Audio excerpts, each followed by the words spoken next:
Dr. Alan Brooks looked out the viewport of Outpost 7, watching the stars.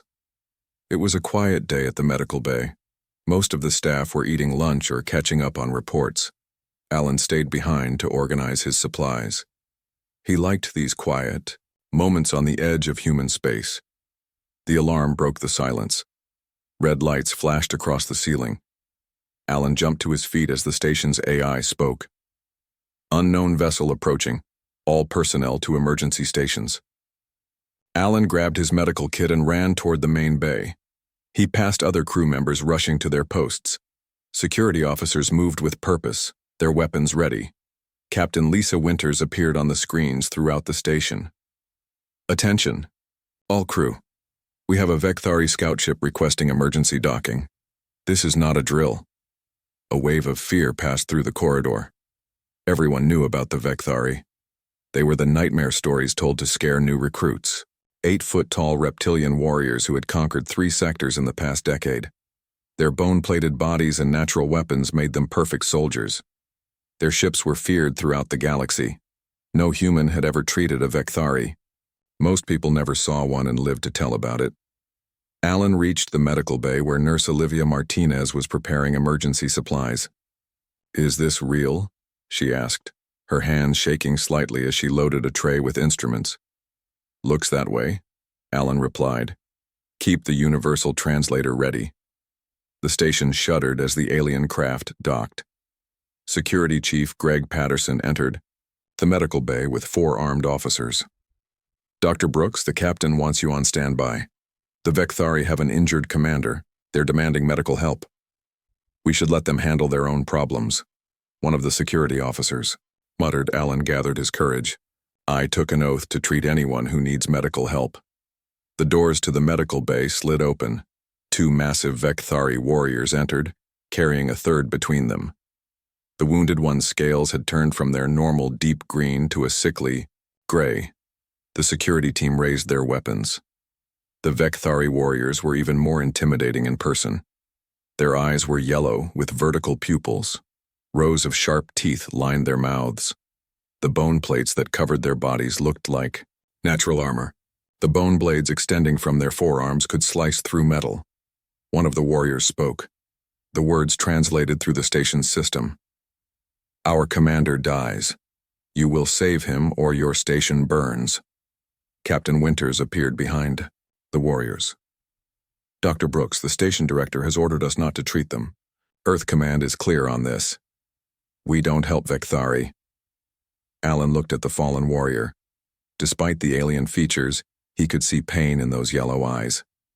The symptoms were familiar. Rapid breathing, discoloration of the scales, tremors in the limbs. "Captain, I recognize these symptoms," Alan said. "It's similar to a bacterial infection we treated in the Zilarian delegates last month. It's harmless to humans but deadly to reptilian species." "Not our problem," the security chief said. Alan stepped forward. "I can help him." The room went silent. The Vecthari guards hissed threats but seemed desperate enough to let the human approach. "Dr. Brooks, this is against direct orders," Captain Winters warned. Alan turned to face her. "With all due respect, Captain, I'm a doctor first and a military officer second. That's a patient, and I can save him." The captain hesitated, then nodded slowly. "On your head be it, Doctor."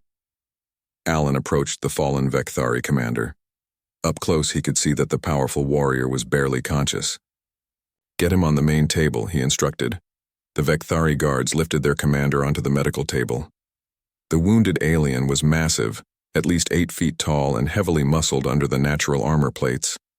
"I need to scan him," Alan explained, reaching for his medical scanner. One of the guards grabbed Alan's wrist with lightning speed. "No tricks, human."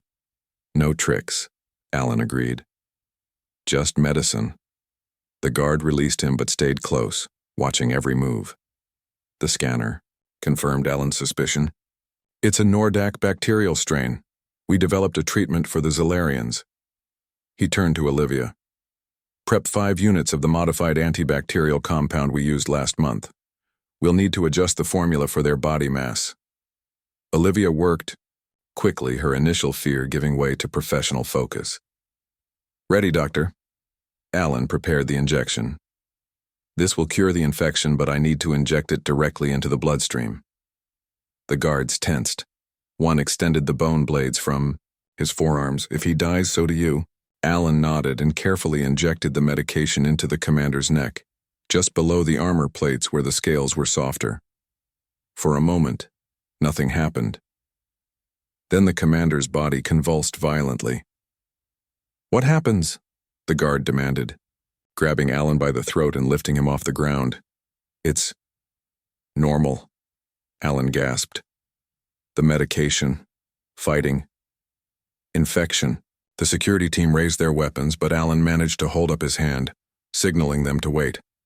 After 30 tense seconds, the commander's convulsions stopped. The gray tint to his scales began to fade, returning to a healthier green. The Vekthari guard dropped Alan, who stumbled back, catching his breath. "His vitals are stabilizing," Olivia reported, watching the medical scanner. The commander's eyes fluttered open, vertical pupils focusing slowly on the human doctor standing over him. "Where am I?" the commander growled, his voice deep and rumbling. "You're in the medical bay of Human Outpost 7, Alan explained. "Your ship requested emergency docking. You had a bacterial infection that was killing you." The commander looked confused. "You treated me? A human?" "Yes." "Why would you heal an enemy?" Alan smiled slightly. "Because that's what doctors do. We heal." The commander sat up slowly, his massive frame making the medical table creak. "I am Commander Scar of the Vekthari 3rd Fleet. You have preserved my life." "Dr. Alan Brooks," Alan introduced himself. "And this is Nurse Olivia Martinez."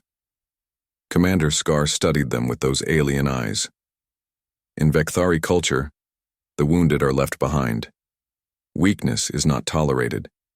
Yet you used your resources to save me, an enemy."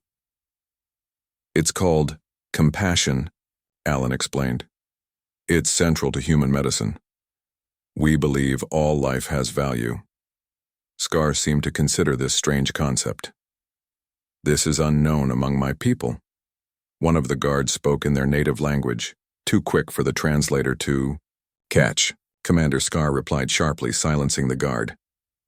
"Your healing abilities are impressive," Scar said to Alan. "Our healers could not treat this illness." Captain Winters stepped forward. "Now that you're treated, Commander, we expect your ship to depart immediately." Scar stood to his full height, towering over everyone in the room. "We will leave, but this encounter will not be forgotten." He looked at Alan. "You have done something no one has done in 1,000 years, human doctor. You have earned the interest of the Vekthari." As the Vekthari left the medical bay, Alan couldn't help but wonder if he had just made the greatest breakthrough in human-alien relations, or the biggest mistake of his life. What no one on the station knew was that Commander Scar wasn't just any Vekthari warrior.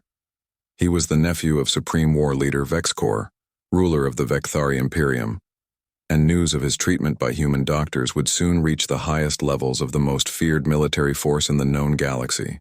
3 days after Commander Scar left Outpost 7, Dr. Alan Brooks was working late in the medical lab. He couldn't stop thinking about the Vekthari biology.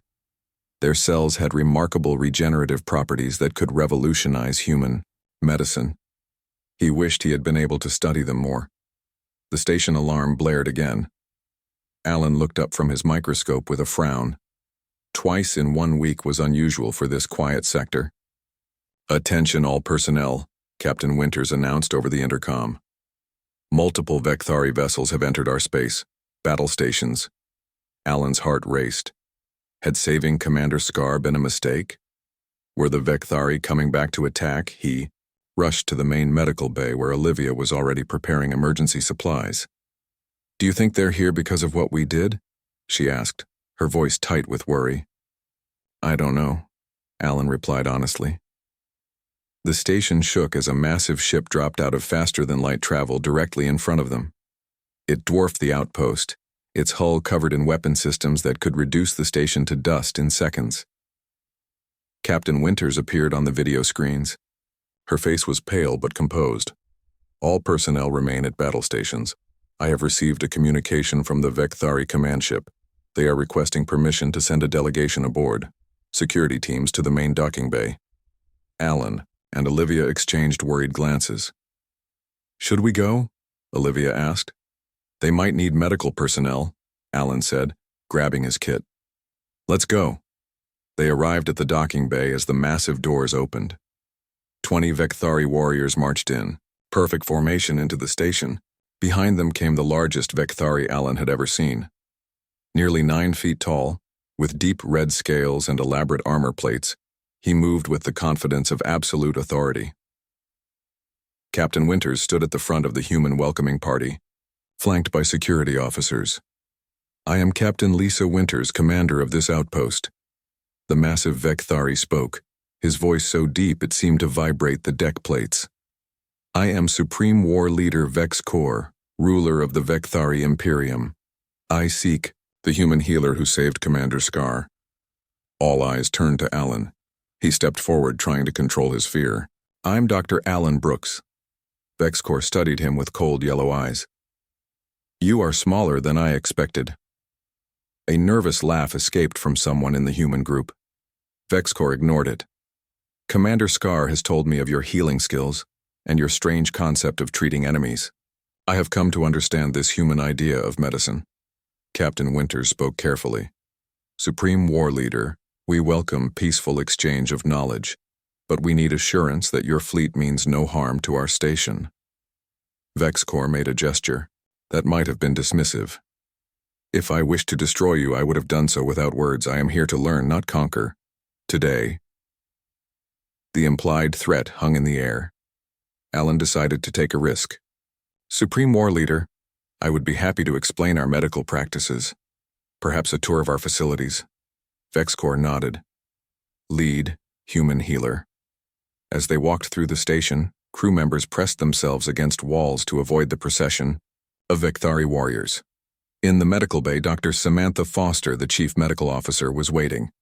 She had been off duty during Commander Scar's treatment. Welcome to our medical facilities, she said professionally, hiding any fear she might feel. I'm Dr. Foster, chief medical officer. Vex Kor looked around at the equipment. Primitive but functional. Explain your healing philosophy, human. Dr. Foster glanced at Alan, then spoke. Our first principle is do no harm. We believe all life has value and deserves care, regardless of species, background, or even whether they are our enemies. This defies logic, Vex Kor said. Why expend resources on the weak? Why save enemies who will fight you tomorrow? Because we believe in compassion, Alan explained. And practically speaking, today's enemy might be tomorrow's ally. Vex Kor made a sound that might have been a laugh. Interesting theory. I have brought a test of your abilities and your philosophy. He turned and barked an order.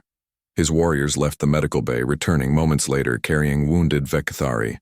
There were 20 of them, all suffering from various injuries, plasma burns, deep cuts, even missing limbs. These warriors were injured in battle with the Kralvor, a species as vicious as our own. Our healers have done what they can, but many will die soon. Can your human medicine save them? Dr. Foster didn't hesitate. We'll try our best, but our knowledge of Vekthari physiology is limited. Then learn quickly, Vex Kor said. You have 3 Earth days. If you save them all, the Vekthari Imperium will consider a formal alliance with humans. If you fail. He left the threat unspoken. Captain Winters stepped forward. This isn't a fair test. We have limited resources, and your warriors need specialized care. Life is not fair, human captain, Vex Kor replied. War is not fair. This is a generous offer. The alternative is less pleasant for your species. Alan examined the nearest wounded Vekthari. The warrior had a deep plasma burn that had penetrated the natural armor. The wound was infected, similar to Commander Scar's condition, but worse. We'll need more medical staff, Alan said, and access to your medical database to understand Vekthari biology better. Vex Kor nodded to one of his officers, who stepped forward with a data crystal. Limited information, We do not share all our secrets. Dr. Foster took the crystal. We'll need to set up a triage system, most critical cases first. For the next several hours, the medical team worked frantically to stabilize the wounded Vekthari. Dr. Kevin Washington, the station's xenobiologist, was called in to help interpret the alien medical data. Their biology is fascinating, Kevin said as he studied the scans. Their cells can regenerate at an incredible rate, but certain types of wounds overwhelm the system. By midnight station time, they had stabilized 18 of the 20 warriors. 2 remained in critical condition, one with severe neural damage and another with a toxin in his system that they couldn't identify. Alan hadn't slept in 20 hours, but he refused to rest. He studied the data crystal, looking for anything that might help. The Vekthari guards never left the medical bay, watching every move the humans made. You should sleep, Olivia told Alan, bringing him a cup of coffee. 2 more patients to save, Alan replied, taking the coffee gratefully. And less than 3 days to do it. Olivia lowered her voice. Do you think they'll really form an alliance? If we succeed? Or is this just a game to them? Alan looked over at the Vekthari guards who stood motionless like statues. I don't know, but I do know we have a chance to change how they see humans. That's worth losing some sleep over. At that moment, one of the critical patients began convulsing. Alarms blared as his vital signs crashed. Cardiac arrest, Dr. Foster shouted. The entire medical team rushed to save the dying warrior. The Vekthari guards moved closer, their yellow eyes watching intently as the humans fought to save one of their own. The race against time had begun, and the fate of future human-Vekthari relations hung in the balance. The medical team fought for 30 minutes to save the dying Vekthari warrior. Dr. Foster led the effort, trying everything she knew about reptilian species. Finally, the warrior stabilized, his vital signs weak but steady. We need more information, Dr. Foster said, wiping sweat from her forehead. Their biology is too different. We're working blind. Alan looked at the Vekthari guards. We need to speak with your healers. There must be more they can tell us. The guards did not respond. They never spoke unless spoken to by their leader. Dr. Washington worked through the night analyzing blood samples from the injured warriors. By morning, he had news. I think I've found something, he told Alan, who had finally fallen asleep at his desk. Look at this. Alan blinked at the screen showing cellular images. What am I looking at? Their regenerative abilities are triggered by specific protein sequences, Kevin explained excitedly. If we can synthesize these proteins and accelerate the process, we might be able to jumpstart their natural healing. They brought the idea to Dr. Foster, who nodded thoughtfully. It's worth trying. But synthesizing alien proteins will be difficult with our equipment. I can modify the protein sequencer, Olivia suggested. We did something similar for the Arcturian ambassador last year. The team got to work. By the end of the first day, they had successfully treated 3 more warriors. 15 were now stable, but 5 remained in critical condition, including the one with neural damage and the one poisoned by an unknown toxin. Supreme War Leader Vexcor returned to check on their progress. 15 live, 5 struggle. Your time grows short, humans. We're doing everything we can, Alan said. But we need more information about the toxin affecting this warrior. We've never seen anything like it. Vexcor studied the poisoned warrior. Kralvor neural toxin. Few survive it. Has anyone ever survived? Dr. Foster asked. Yes. Rare cases. Then what treatment worked in those cases? Vexcor seemed to consider whether to answer. Finally, he said, blood filtration. But the process is dangerous, Dr. Foster nodded. We can try that. We have dialysis equipment we can modify. As they prepared the equipment, the station's communication system activated. A stern-faced woman appeared on the screen. Outpost 7, this is Admiral Chen from Earth Command. We've received reports of Vekthari vessels at your location. Explain immediately, Captain Winters responded, looking uncomfortable. Admiral, We are providing medical assistance to some injured Vekthari warriors at the request of their leader. Tatu. Admiral's face hardened. This violates direct orders, Captain. The Vekthari are classified as hostile. Abort treatment immediately. Alan stepped into view of the camera. Admiral, with all respect, we're making progress here. This could lead to the first peaceful contact with the Vekthari. This is not a negotiation, Doctor.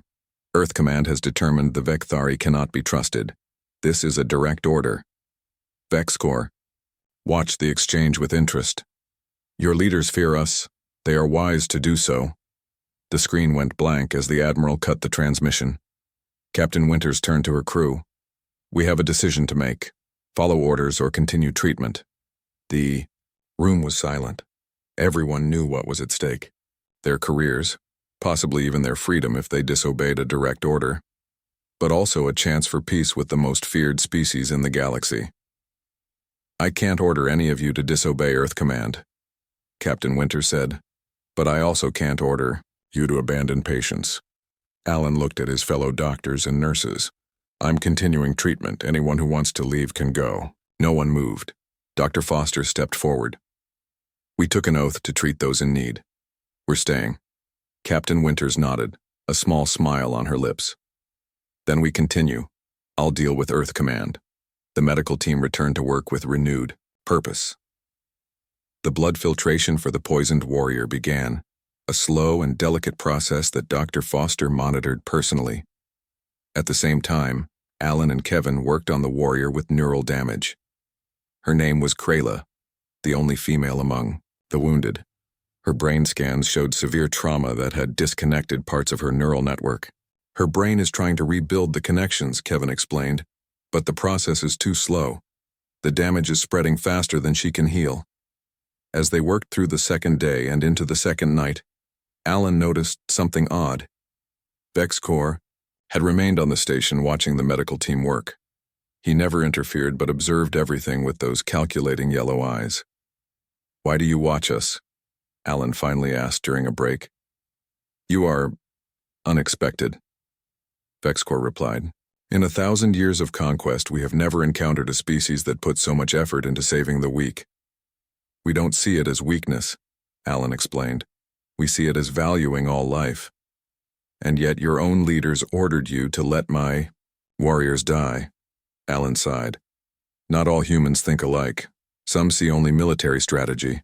Others see opportunities for understanding. Vexcore made a sound that might have been thoughtful. Perhaps there is wisdom in this diversity of thought.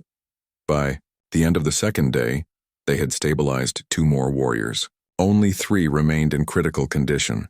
Krayla with her neural damage, the warrior still undergoing blood filtration, and a third with severe internal injuries. Dr. Foster had been awake for nearly 48 hours. She swayed on her feet as she checked the blood filtration equipment. You need rest, Alan told her. 2 more days, she replied stubbornly.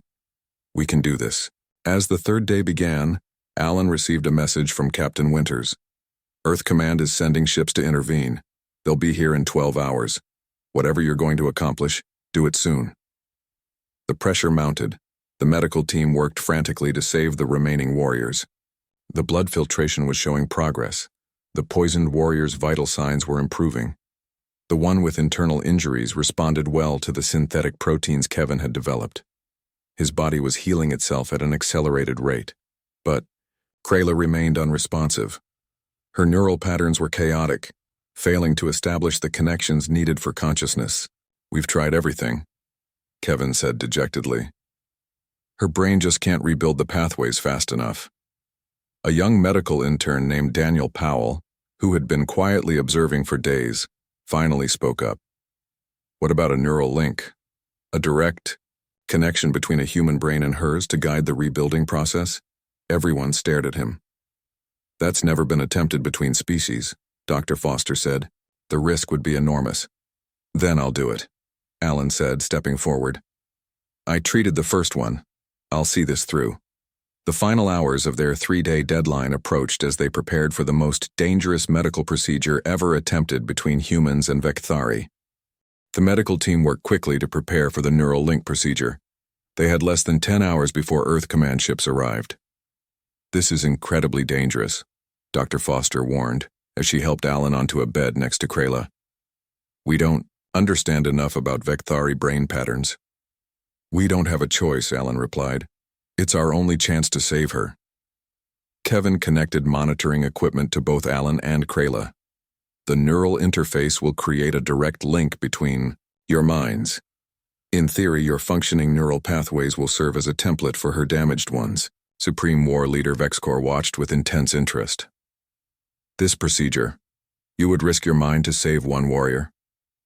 "Yes," Alan said simply. Vexcor seemed puzzled. "She is not of your species, not of your clan. Why risk yourself?" Alan thought, for a moment. "Because we believe every life has value, and because saving her might help our species understand each other better." For the first time, Vexcor's expression changed slightly. It might have been respect. "Proceed, human healer." The neural interface was a slim band that wrapped around both their heads, connecting at the temples. Kevin activated the device and Alan felt a strange tingling sensation.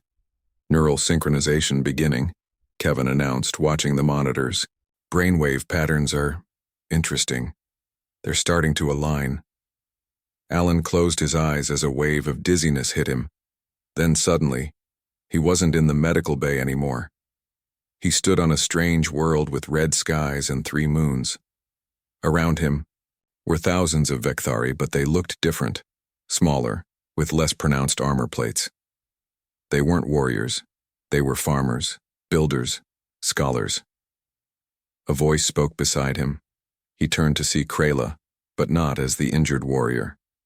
Here she appeared as a younger Vekthari, with bright scales and alert eyes. "You are in my memories, human," she said. "The deep memories of my people passed down through generations." "I'm here to help you," Alan explained. "Your neural pathways are damaged. I'm trying to guide your mind back to consciousness." Krayla nodded. "Follow me. There is much you should see." The scene changed. Now they watched as massive ships darkened the red sky. Alien invaders, not humans but something else, attacked the peaceful Vekthari settlements. Millions died. "This was 500 years ago," Krayla explained. "The Mrakari came without warning. They destroyed our homeworld. Those who survived became warriors by necessity." The scenes shifted rapidly. Alan saw generations of Vekthari, living on great starships, always moving, always fighting. Children trained for battle from the moment they could walk. The weak were left behind because resources were too scarce to support them. "We became what we needed to be to survive," Krayla said. "The galaxy fears us, but we had no choice." Alan felt a deep sadness for what the Vekthari had lost. "But you could choose differently now. You're strong enough to choose peace." Krayla seemed to consider this. "Perhaps. But first I must live. Help me find the path back." Together they worked to rebuild the connections in her mind. In the strange mindscape, it appeared as building bridges across chasms, reconnecting broken roads between memories and functions. Back in the medical bay, the team watched anxiously as both Alan and Krayla remained unconscious. Their brain patterns pulsed in sync on the monitors. "It's working," Kevin said excitedly. "Her neural pathways are rebuilding themselves, following the pattern of his." Captain Winters entered the medical bay, her expression grim. "Earth command ships have increased speed. They'll be here in 5 hours. Dr. Foster checked the monitors. "They need more time. We can't disconnect them in the middle of this." "Do what you can," the captain said. "I'll try to buy you time." The hours passed slowly. The other injured warriors were now all stable. The entire medical team focused on monitoring Alan and Krayla. Olivia noticed something concerning on the monitors. Alan's brainwave patterns are becoming more like hers instead of the other way around. Kevin frowned. "That's not supposed to happen. The link is going both ways." "Is it dangerous?" Dr. Foster asked. "I don't know. This has never been done before." Supreme War Leader Vexcor had not left the medical bay. He stood like a statue, watching the procedure with those unreadable yellow eyes. "Your warrior is in danger," Dr. Foster told him. "His mind is being changed by the connection." "He chose this risk," Vexcor replied. "It is honorable." 4 hours into the procedure, the station shook. Captain Winters called from the bridge. "Earth Command ships have arrived early. They're demanding we turn over the Vekthari, or they'll forcibly board us." Dr. Foster looked at the monitors. "We can't disconnect them yet. It could kill them both." On the bridge, Captain Winters faced a difficult decision. On her view screen was Admiral Chen, her expression cold. "Captain Winters, you have disobeyed. Direct orders. Power down your shields and prepare to be boarded." "Admiral, we're in the middle of a delicate medical procedure. Interrupting it could cost lives." "The lives of Vekthari warriors are not our concern," the Admiral replied. "They've destroyed human colonies. They're the enemy." "With respect, Admiral, we have a chance for peace here. Supreme War Leader Vexcor is discussing an alliance." The Admiral's expression hardened. "You have been deceived, Captain. The Vekthari do not make alliances. They conquer or destroy. You have 1 hour to comply, or we will take action." The screen went dark. Captain Winters turned to her crew. "Battle stations, raise shields." In the medical bay, Alan and Krayla remained locked in their mental connection. They had rebuilt many of the broken pathways, but there was still work to do. "Your people come to attack," Krayla observed, sensing what was happening outside their joined minds. "Yes," Alan admitted. "They fear your people just as much as the galaxy fears you." "Fear leads to poor decisions," she said. "We learned this the hard way." Alan felt a jolt as the station shook again. Earth Command ships were firing warning shots. "We need to finish quickly," he told Krayla. "Connect these last pathways and wake up." Together they completed the final connections. The mindscape around them began to fade. "Wait," Krayla said before they parted. "Take this with you." She shared one final memory, the location of the Vekthari homeworld. It was information that no outsider had ever been given. "A gift of trust," she explained. "Perhaps the beginning of something new." In the medical bay, both Alan and Krayla gasped and opened their eyes simultaneously. The medical team rushed to check their vital signs.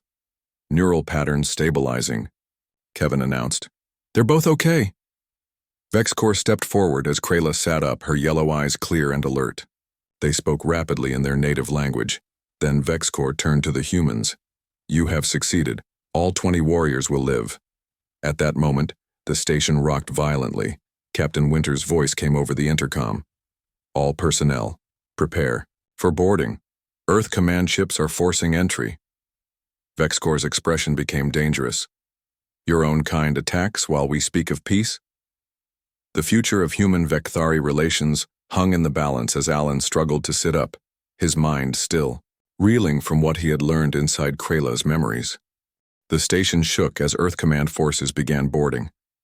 Alan struggled to his feet, still dizzy from the neural link. Vexcor barked orders to his warriors, who moved into defensive positions around the medical bay. "Please," Alan said, reaching out to touch Vexcor's arm, a gesture no human had ever dared before. "No violence, not after all we've accomplished." Vexcor looked down at the human's hand on his armored skin, then back at Alan's face. "What do you suggest, human healer?" "Let me speak to them," Alan said. "Let me show them what I've seen." Krayla, now sitting up on her medical bed, spoke. "He carries our memories now. He understands us as no human ever has." Vexcor considered this, then nodded. "One chance, healer. If they attack, we will respond." Captain Winters' voice came over the intercom. "Earth Command forces have boarded on level 3. They're moving toward the medical bay." Alan grabbed a communication device. "Captain, this is Dr. Brooks. Please ask them to send Admiral Chen to the medical bay, alone. Tell her I have critical information about the Vekthari." There was a long pause before the captain responded. "She's agreed, but she's bringing 2 guards." Dr. Foster helped Alan to a chair. He was still weak from the procedure. "Are you sure about this?" she asked quietly. "I've seen their history," Alan replied. "They weren't always conquerors. They became warriors because they had to survive. There's a chance for peace here." 10 minutes later, Admiral Chen entered the medical bay flanked by two heavily armed security officers. Her eyes widened at the sight of 20 Vekthari warriors standing around the room, but she maintained her composure. "Dr. Brooks," she said coldly, "you've directly violated orders from Earth Command." Alan stood, leaning on a medical table for support.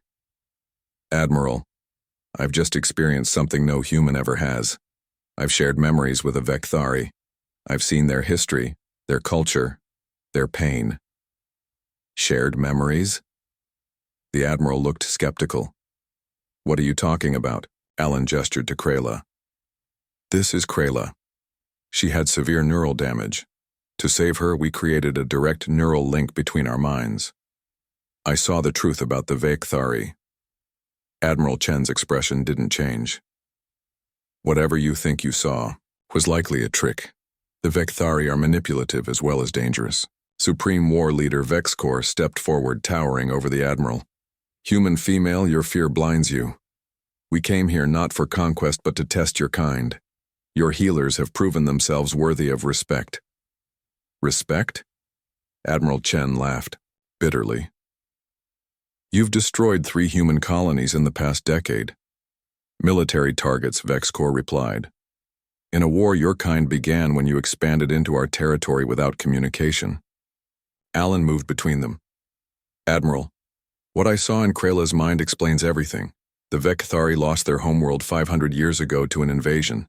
They've been living on starships ever since, always moving, always fighting to survive. Krayla joined them, still moving carefully. We became warriors because we had no choice. We attacked first because history taught us the cost of waiting." Admiral Chen looked unconvinced. "This changes nothing. They remain a threat to humanity." "Or a potential ally," Alan countered. "They've agreed to consider an alliance with us because of what happened here. Because we showed them compassion instead of fear." The Admiral looked around the medical bay, taking in the recovered Vekthari warriors and the exhausted human medical team. "You really saved them all?" "Everyone," Dr. Foster confirmed. "It wasn't easy, but we did it." Alan pressed his advantage. "Admiral, I was given access to information no outsider has ever seen. I know the location of their original homeworld. Krayla shared it with me as a gesture of trust." This caught the Admiral's attention. "That would be valuable intelligence." "It's not intelligence," Alan said firmly. "It's a sacred trust, a first step toward understanding between our species." Vexcor made a rumbling sound deep in his throat. "Your healers have earned our respect, Admiral. That is rare. We offer an exchange of knowledge, medical knowledge, our regenerative abilities for your compassionate healing techniques." The room fell silent as Admiral Chen considered this. The fate of human-Vekthari relations hung in the balance. Finally, she spoke. "I don't have the authority to negotiate an alliance, but I can recommend a diplomatic meeting to Earth Command." Vexcor nodded. "Acceptable. We will withdraw our fleet as a gesture of good faith. And I will share what I've learned about Vekthari history and biology with Earth Command," Alan added. "They need to understand who the Vekthari really are." The tension in the room eased slightly. Admiral Chen gave orders for her forces to stand down, while Vexicor commanded his fleet to pull back to a neutral position. 6 months later, Alan stood in a large chamber aboard the Vekthari command ship. Around him were 30 Vekthari healers in training, and 5 human doctors who had volunteered to teach them. The first Vekthari Medical Academy had opened, something unthinkable before the events at Outpost 7. Vekthari warriors who had once been valued only for their fighting skills were learning to heal. Krayla, now fully recovered, had become the Academy's director. The neural link had changed her as much as it had changed Alan. She carried some of his human compassion, just as he carried some of her Vekthari strength and determination. "The first class is ready," she told Alan as they watched the students prepare their medical kits. Do you think it will last? Alan asked. This peace between our peoples? Krayla made the Vekthari gesture that was equivalent to a human smile, a slight raising of the inner eyelids. It is still fragile. Old fears do not die quickly, but we are learning from each other. A message came through on the ship's communication system. A human colony on Proxima Centauri was suffering from a virulent plague. Thousands were already sick. Without hesitation, Krayla turned to her students. Prepare for emergency deployment. We have lives to save. The Vekthari healers moved with purpose, gathering supplies and boarding medical ships. They were still warriors, but now they fought against disease and injury rather than other species. As Alan watched them, he felt a deep sense of satisfaction. The neural link with Krayla had left him with permanent connections to her memories. Sometimes he dreamed of the red skies of the lost Vekthari homeworld. Sometimes he felt the deep pain of their centuries of homelessness. But most importantly, he understood them. And through him, humans were beginning to understand as well. Dr. Foster joined him at the viewport, watching the medical ships prepare for launch. You know, when you first treated Commander Scar, I thought you were crazy. Alan smiled. Sometimes the craziest actions lead to the greatest changes. As the fleet of Vekthari medical ships jumped to faster-than-light travel, headed for a human colony in need, Alan reflected on how much had changed in just 6 months. The galaxy's most feared species hadn't stopped being warriors. They had simply found a new enemy to fight: disease, injury, and suffering. And they fought it with the same determination and strength they had once used to conquer worlds. Throughout the galaxy, the story spread of how humanity had tamed the untamable, not through superior firepower or cunning strategy, but through an unexpected force, medical compassion. And on distant worlds, when children of various species gazed up at the stars and asked about the fearsome Vekthari, their parents would tell them, "Don't worry, they work with the humans now, they heal, not harm."